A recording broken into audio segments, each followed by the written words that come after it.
Hei, Rich yma o Bocswn a Menteriaeth Môn a chroeso i gyfresu o fideos ar sut i ddysgu chwarae'r ukulele'n hawdd.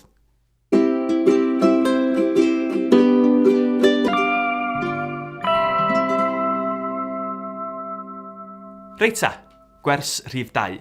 Yn y wers yma, da ni'n mynd i ddysgu sut i chwarae C ar yr ukulele.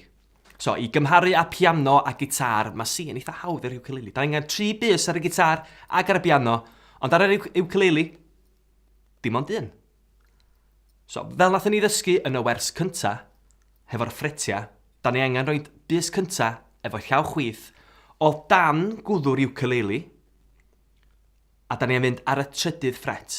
Felly, ffret rhif 1, ffret rhif 2, ffret rhif 3. So, ar y trydydd ffret. So, da ni yma'n barod rwan, ond da ni angen mynd ar y pedwerydd string. So, dyma string rhif 1, rhif 2, rhif 3, a rhif 4. So, da ni eisiau mynd ar y pedwerydd string. So, trydydd ffret, pedwerydd string.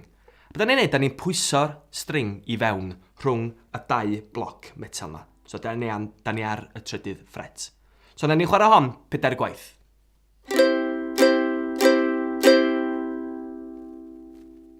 Da iawn, nawn ni chwarae eto.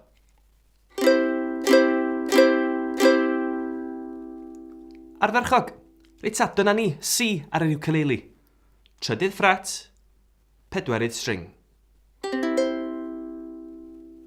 Diolch yn fawr iawn am wylio a dwi'n gobeithio bod chi wedi mwynhau. A cofiwch dal ati i ymarfer chwarae'r ukulele, mae'n hynod o bwysig. Reita, os da chi eisiau mwy o gynnwys fel hyn, cliciwch y bwtwm subscribe, neu gewch chi ddilyn ni ar Twitter a Facebook. Fedrwch chi weld link yn y disgrifiad isod.